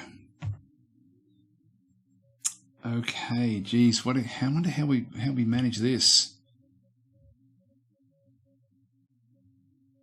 Will those ships then resupply this? I think that's how it will work. Let's just see what actually happens. See if we can get resupply back in just by being in this province with these ships. I'm hoping that will actually be the thing that will fix it up. Have a look across. Okay, actually Pocus is saying pull out, you have no supply for your army. Okay, in that case, we can march across to here. We can get supply into there. Have a quick look at supplies. Actually, even that doesn't have it, but there is supply there. So we should be okay with supply into this location. It's not a location that we need, but let's just do it anyway.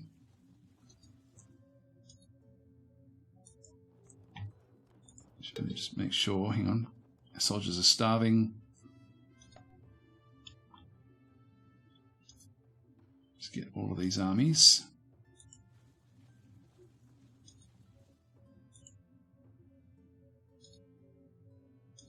Let's make sure they're not attacking that. Okay. Don't need to worry about that one. War in Carthage versus... And the War of Carthage versus Mauritania took again its toll.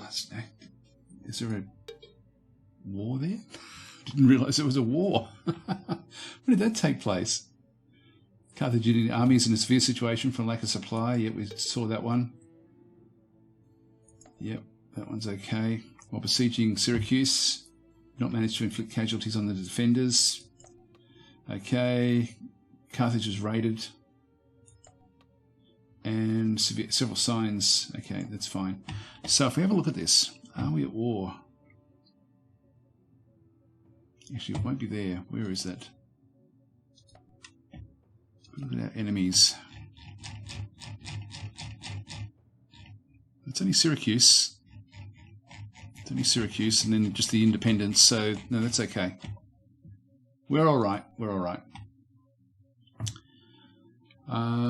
Okay, let's continue on. So we've got I think everything else has now been settled. Hopefully this will then allow us to besiege this, then we'll get our supply coming through Eric's. I'm not sure what's happening with the lack of supply in these different regions. It's sort of strange.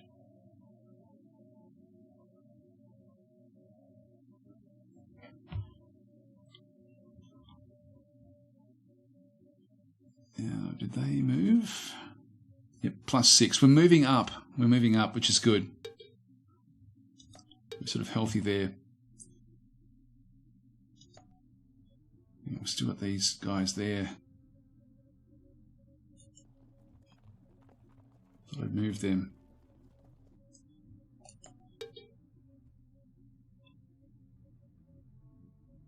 Lack of supply. Damn it. There's lack of supplies everywhere.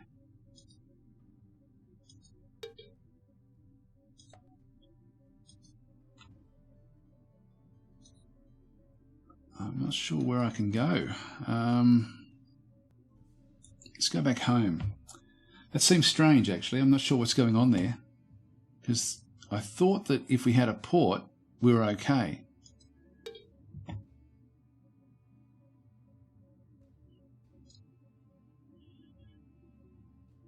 You've got an anchorage. Allows boarding and disassembling without loss of effective, but at a slow pace. Provides some income and cost no building. An anchorage doesn't allow the production of any ship. A harbour. I thought that it gave us supply out, but it looks like it doesn't. So we're going to have to go this way.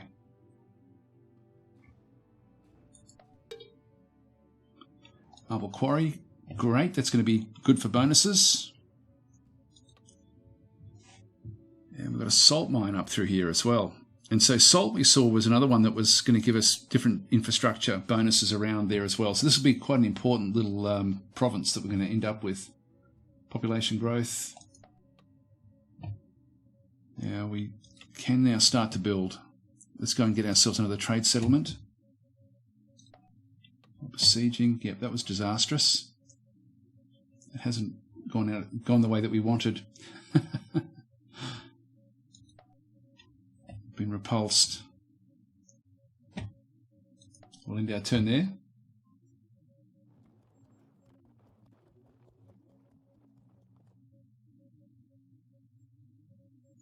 Oh, hang on. Pocus is saying, what is the food stockpile in Melita? You are using food. All right, let's have a look at that.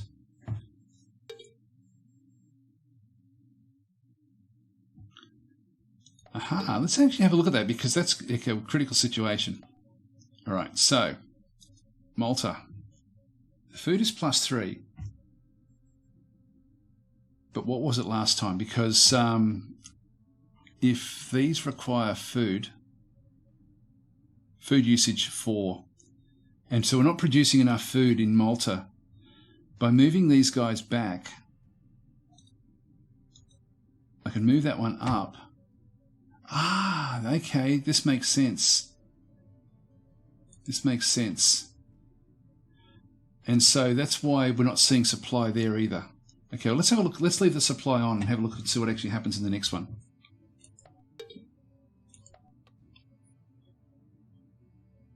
Okay, so we need to build up a stockpile of supply in Malta itself. And we've got nothing there. Okay, cool. God, it's so deep, this game. It's great. How are we going here? We've got 48 stockpile of food in there. 27 stockpile of food there. Okay, so we couldn't supply across. We'll see how we go this next turn.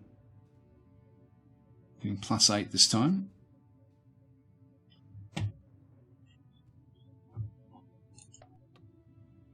Okay, well, besieging, a few casualties on the defenders, and Rome has conquered Umbria. All right, well, we haven't played this all that effectively, guys. Sorry.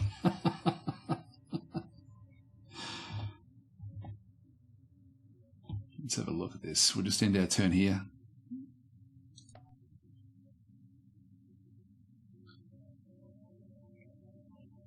We've lost a lot of power with our ships.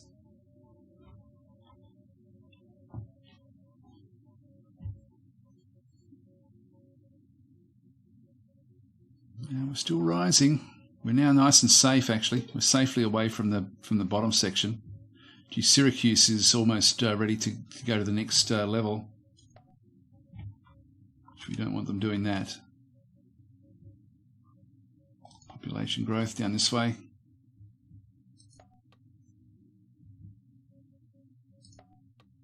Yeah, we don't need to know that.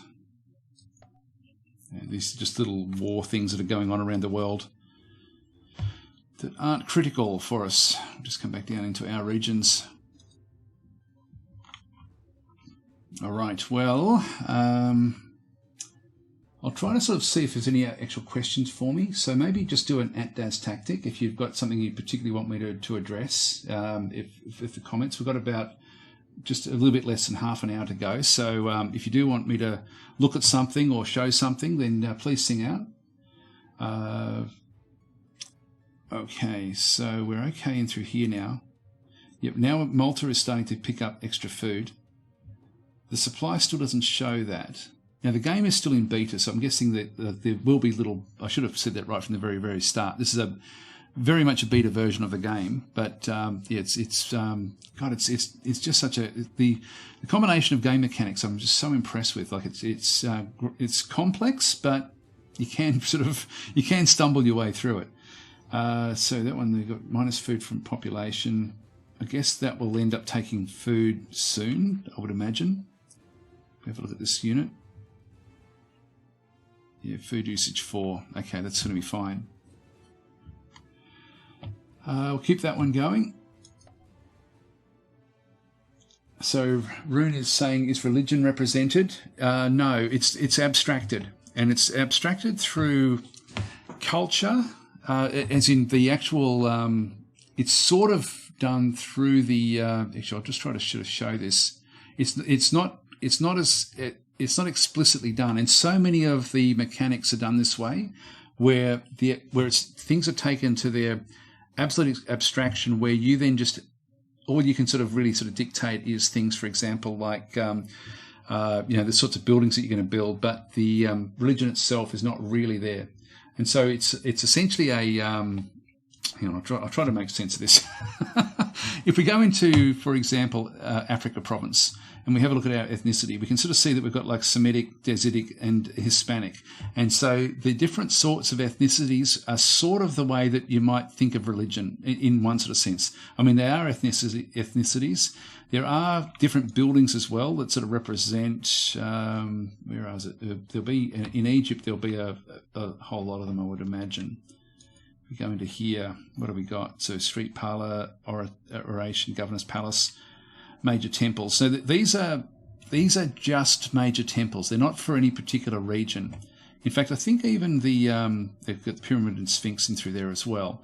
If we go back to our area, I thought that we did have some, maybe in Tunis itself. Yeah, we've got the sort of temple to Baal Hamon. So a temple dedicated to the central divinity of the Carthaginian beliefs. The temple will provide a very large culture bonus and the more animals you bring. King of the gods is a weather and fertility god. His worship is very demanding for followers and animal sacrifices dispersed in Tophets, special burial places. And so this one gives us a lot of culture, takes our manpower down a little bit. We get bonus 15 culture from cattle, which we'll get fairly soon, horses. Decadence goes up, the legacy increase goes up as well, but it's not specific to it's only one that we have.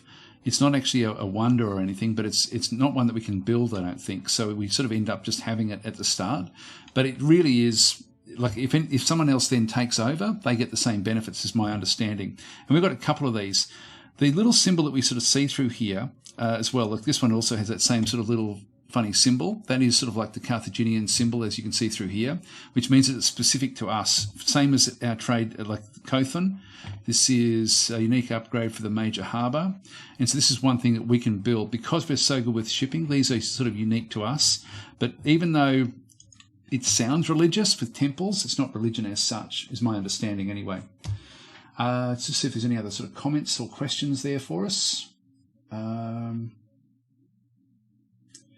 Yep. So Ajan Lance is saying you can build religious buildings to promote culture and boost loyalty, but yeah, it's not explicit, if that makes sense. Okay, there's questions about the factions. So Pocus is answering those questions about the multiplayer, etc. And there's discussion about whether it should be quarterly, yearly, seasonally. I've seen all sorts of different things in comments and questions about that. I like the way it is because the game is relatively fast. I took a long time explaining things at the start of this one, but it's relatively quick to play it. And if it was back to seasons, I think it was even 2 years at one stage, is the way that they had it from what I could sort of see through there.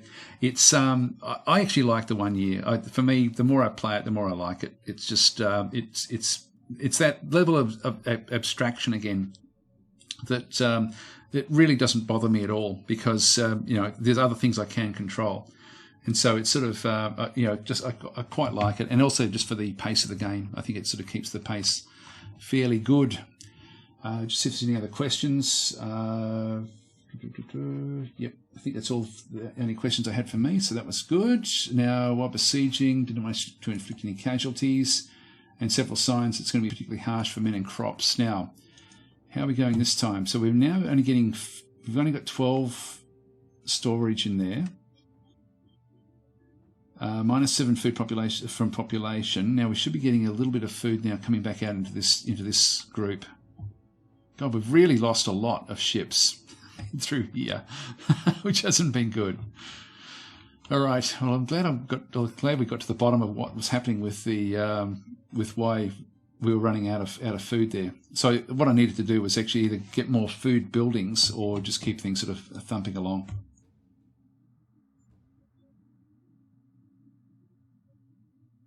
All right, there we go. The Romans are out marching around. I think that was a Roman fleet we just saw out in the seas.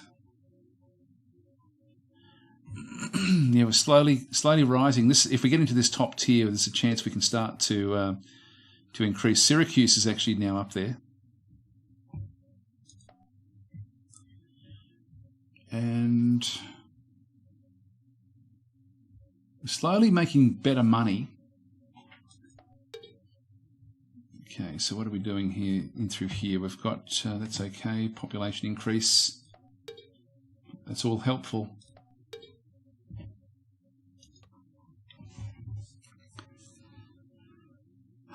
Candle shop. Bonus from tin, which we don't actually have.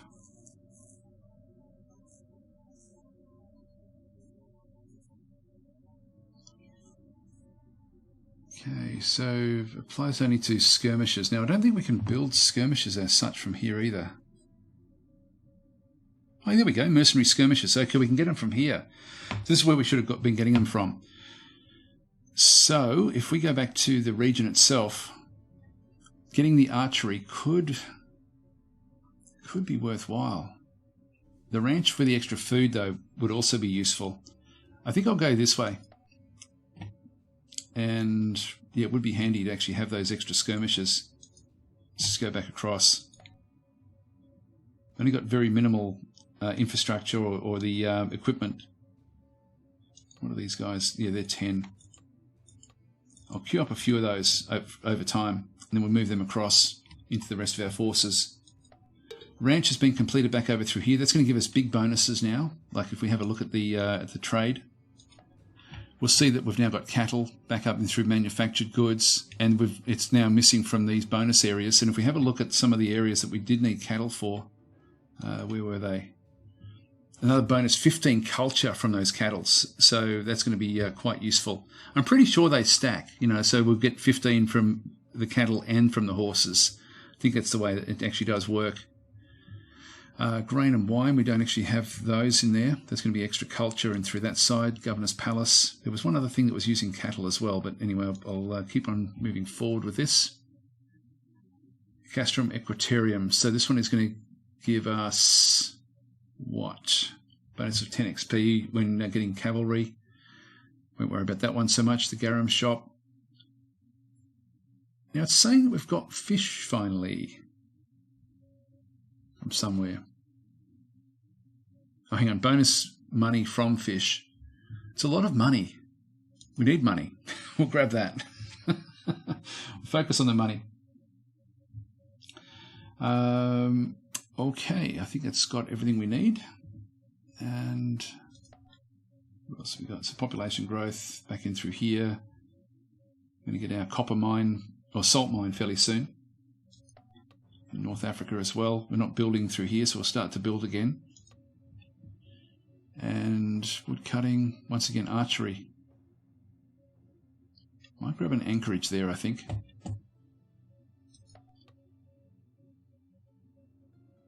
made a breach, but it's still resisting. So we have breached the wall. They're now in trouble, like they've been besieged. Try to finish this off by taking that. I'll just play one more turn, and then we'll actually go and order an assault.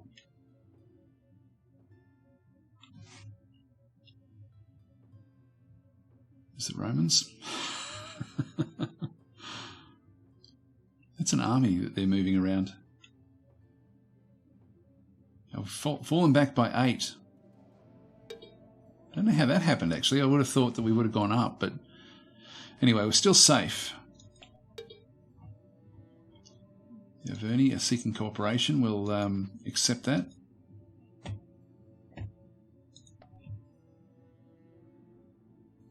Okay, the Maginid family. So we've now lost our terrible leader. Let's see who we've got. Wow, ship owner. Several senators in this party own a large fleet of merchant ships and will use their business expertise for the benefit of the nation and their personal treasury as a just compensation. So trade acumen bonus of +4. A trade range bonus of +1. I haven't spoken about trade bonuses. I'll have to do that when I do my actual recording for this challenge. So I'll go through I'll try to sort of split the episodes up into so I can talk about the different details. Commerce bonus of 20%. Decadence gains further increased by 10%. So decadence is going to go up. That may be why we dropped. Poor administrator, so taxation penalty, but we do actually have very good diplomats. So treaties and so on and so forth will actually be fairly strong, which will be good. Going back through, copper mine has now been completed back over through here. And so we should be able to make good use of that. So we'll look at the trade details. What do we need? What have we got? We've got a shepherd house. We don't need wool. Needs cattle, which is local. So we can actually we can grab that one. That's probably, if we can't find anything else, we'll do that as well. We'll grab that one. We've got the mercenary recruitment centre, the blacksmith. Well, we just got our copper mine, so that would actually be good just for infrastructure. I'll grab that just to get more money suitors coming back through. We've got the smokehouse back in through this side. Salt house needs salt, which we can get. So we'll take... Actually, no, it's one removed. We can't quite get it from there. It doesn't need it, but we can get it. Yeah, let's just grab that, I think. Actually, what have we got down there? Worship place. Yep, it's only bonuses. Got that one. Okay. Keep on coming through. So salt mine has now been completed back over through this side as well. And have a bit of a look. It's quite handy actually having this open while we're doing this. So I haven't done that before, so that's going to be quite useful. Regional roads, ranch, give us extra cattle. Theatre, give us more culture. Population growth is fine. Population growth is fine. Or besieging. We'll come back in now and just finish this thing off with an attack. Bastard family could not fully explain recent severe misjudgments and is no longer in charge of the nation. Yes, they completely mismanaged the nation. It was terrible. Okay, we're going to move across into there and then move across that way. Okay, they're gone. Receive extra troops. So we can actually order that if we had enough of the legacy. So we could spend our legacy for those sorts of things, which actually, that's the sort of stuff in these sort of challenges that I should be thinking about. And that's fine. Merchants, patricians, change our recruitment policy. Send the yeah, no, we don't need anything. We don't need anything. We're okay. Right. So let's finish this thing off with one last attack, one assault on the actual on the city itself. Oh, hang on. Have we destroyed them?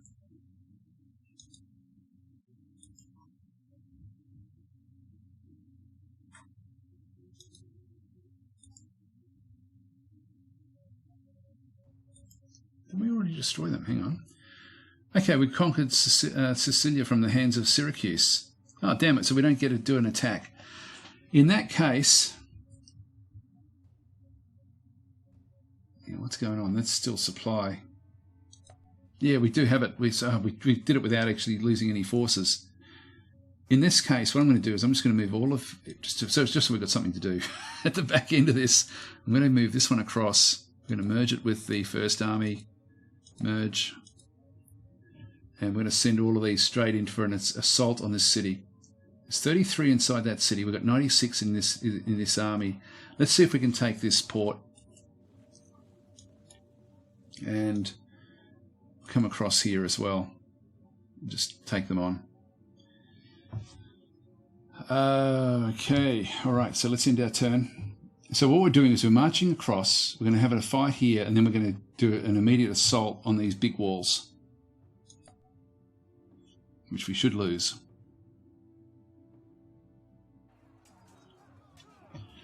So we're going up against 7 units in the countryside.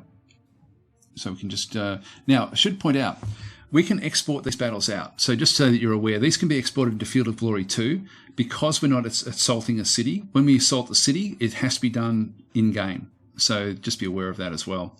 Now, actually this is very strongly fortified. Hang on, this is... they get a bonus, a big bonus. Actually, maybe this looks like it is the city. It also doesn't quite make sense. Not understanding how that's actually happening. That was good. Okay, so these support with... So we've got a support group in through here. Now they've got extra bonuses because of the terrain defense. This may be too difficult for us.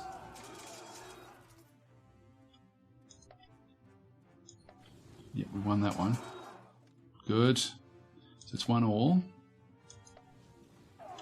Okay, 2-1 our way. That's good. We've got support here. It's a draw. It's 3-1 our way, so we need one more.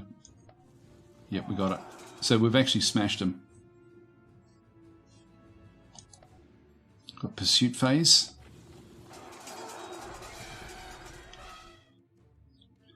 Now they should try to escape, and we should be able to capture them.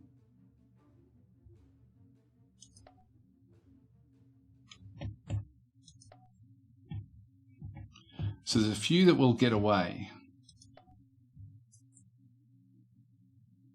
Actually, we actually went straight into their fortress, which that was good. Actually, that was really damn good. We're very lucky. We're still going backwards, and we're getting close to danger point down through here.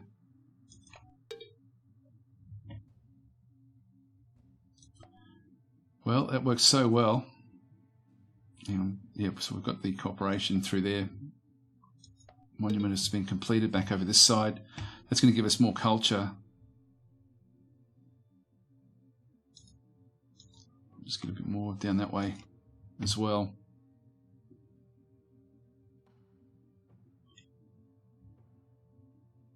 Noble district. We don't have any of those. We've got silk. Once again, we've got silk down the bottom there. So if we had one of these down the bottom there, that would be really quite cool. I'll still grab that coastal market back in through there. We haven't looked at this either, of what we've actually got in through this side. Now, we need more food being produced up through here. So we'll get the... I'll go for an anchorage. Actually, what I probably should do is grab the clear water. It's always a good one to get. Let's go and march with this army just to finish this one off now into Syracuse itself. We're not going to win this fight. This will be way too much. Way too difficult. And what have we got in here? They're building a salt house. That's okay. Oh, they've got honey and sulfur. Okay, interesting. So if there's anyone got any other questions, I've literally got about 5 minutes before we have to finish up. So just sing out if you want to ask anything. Van Bishop is saying, I so want to see a battle played in Fog 2. Yeah, it's sort of interesting because you get a few bonus units and things when it comes in. It's actually quite cool the way it does work. These challenges, though, are supposed to be sort of played exclusively in here. Trade settlement completed back over there. We'll just go and grab fact, I can't do any more. That's okay. Anchorage complete. What have we got? A farm. Already got good food. Smokehouse. Yep, we can get those. That's fine. Population growth. Not a problem. Battle we saw. Just try to finish this off with one last battle. It has been added to our nation. Okay, that was good. We don't need to see that. It's raided. Yeah, that's okay. Despite local defenders. Merchant traditions. Yep, so I'll just rush through this stuff. Just get rid of all of that. And we'll just go in and see if we can do this attack. And I'm going to move this ship back into here again. We'll finish with a defeat.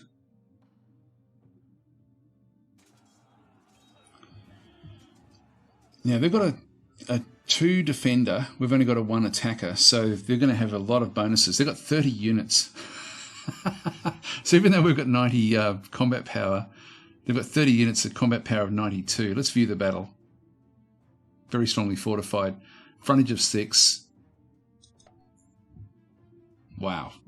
Okay, so this will be very, very there's no way we can win this.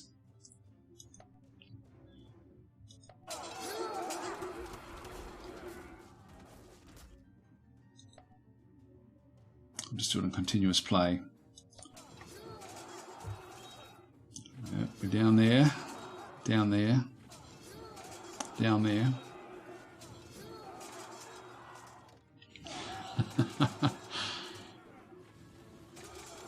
Yep, so we got smashed.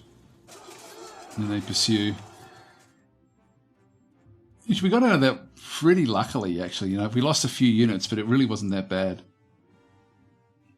So the battles are good and fast, you know, but there's an element like there that you do need to sort of really consider your strategy.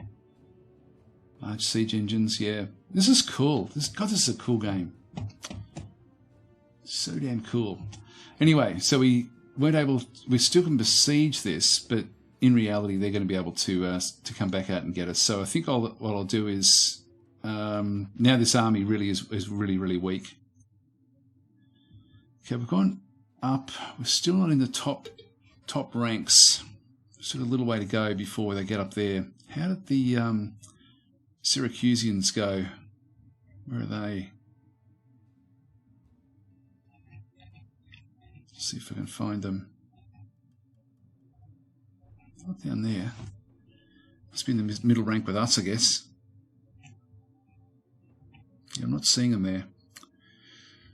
So, is there any questions? I'm just looking across again to see if there's any questions there. No, looks like there's no actual questions. What I might just do is I might just show a little bit. We've only got a couple of minutes, so let's just go and end that one. Okay, now Numidia are seeking an alliance with us. This is good. We definitely want to go into that alliance. We'll agree to that. So this is their leader, Superior Diplomat. It's cordial with us. Everything's been good.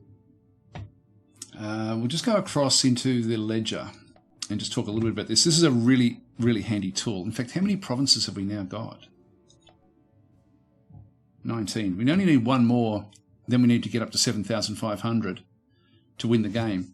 So we're a long way off with our money. If we have a look at this, we're only one, we get rid of Syracuse, we actually at least then get our 20 provinces. So we're very, very close to getting that part of it done. We're out of the mire, we just don't have the gold. And so I've mismanaged a lot of the stuff in here, but you get the idea. Like we're not doing too badly. And one more province, I could have left Syracuse alone, actually. In fact, I think when I do my challenge, if I was just sort of talking out aloud, what I'd probably end up doing is just taking some easy beats, get my 20 provinces at the very, very end, after I get my 7,500. I think that's sort of the way I'd probably sort of take the challenge on, I think. So let's have another look at the ledger. So the ledger is, as I say, super, super useful because it does give you information on the fly as to what's actually going. We've got famine, for example, at Suba. And so that's a problem. So we can actually then go across to it and find out what's going on there. And so we've got at this location, in fact, I didn't build anything here. Yeah, we've got famine, we've got going backwards in food. So I'd need to actually bring this one up, which would then mean that we've got no infrastructure. So it's something that I should have actually built early on, but it's going to now take way too long. So that's something I didn't even look at that province. So there we go. That was that's something that the ledger has highlighted for us. Plague, it's in Sicily. Just conquered, corrupt governor, yeah, blah, blah, blah, raided. Yeah, it's very, very good. And so you go through from you've got your overview, you've got your populations as well, which does give you good information as well, like just with the, again, the food, so you can sort of check and sort of see how things are going. Like in this case over through here at Etna, we're going backwards in food, but we do actually have like a good food stockpile. And there's our culture, our historic culture, I think is the first one. I assume what that is, or I'm not sure actually how that one works. But anyway, it's got regions with the military. Trade goods is quite useful as well, like just to sort of see how things actually do work. Actually, I didn't speak about how far you can go with trade. If I put on the trade goods overlay, excuse me, and if I click on an actual province, it should then show. Actually, no, I'll turn that one off. Trade goods. If I wanted to sort of see like where I can trade from, I haven't shown this actually. Where it's highlighted, and you can sort of also sort of see it in through here. Where it's highlighted is where I can actually get my trade goods from. So at this location for here, for example, I can't really get across the water, but I can get into these locations out through this site. Over through here where we've got a port, I've now got a lot of areas that I can actually trade with if I needed to. In fact, we're seeing that we're now getting a lot of other trade now coming in that we didn't have at the start of the game. So there's other trades that have now sort of fallen away, just back into this particular location. It's really cool the way it works. And so as we can increase our trade networks and the amount that we can actually sort of get, we just get more opportunities. Like for example, that one there, we are still, what are we bringing in? You're not bringing in much. Yeah, that's only imported. They're importing hemp from there. Anyway, I have gone over time, guys, so I did want to sort of leave it there. So thanks for watching. I did mismanage this one fairly badly. I did learn a lot from it. So I'll know to now check on my food, particularly at Malta. That's one thing I'll definitely be looking at. But I hope you enjoyed the playthrough. I hope I showed enough of the new things that you haven't seen before in the game, now that we've sort of got to look more closely at trade. I will be doing a recorded series on the challenge. Like I'll do it properly and do an actual recorded series, and I'll try to explain a lot of the mechanics in that as well. I know that with these sort of games, it's important to expose how the game is played before people make the decision whether they're going to purchase or not. And so I'll certainly try to be mindful of that when I do my Let's Play of the actual thing through there again as well.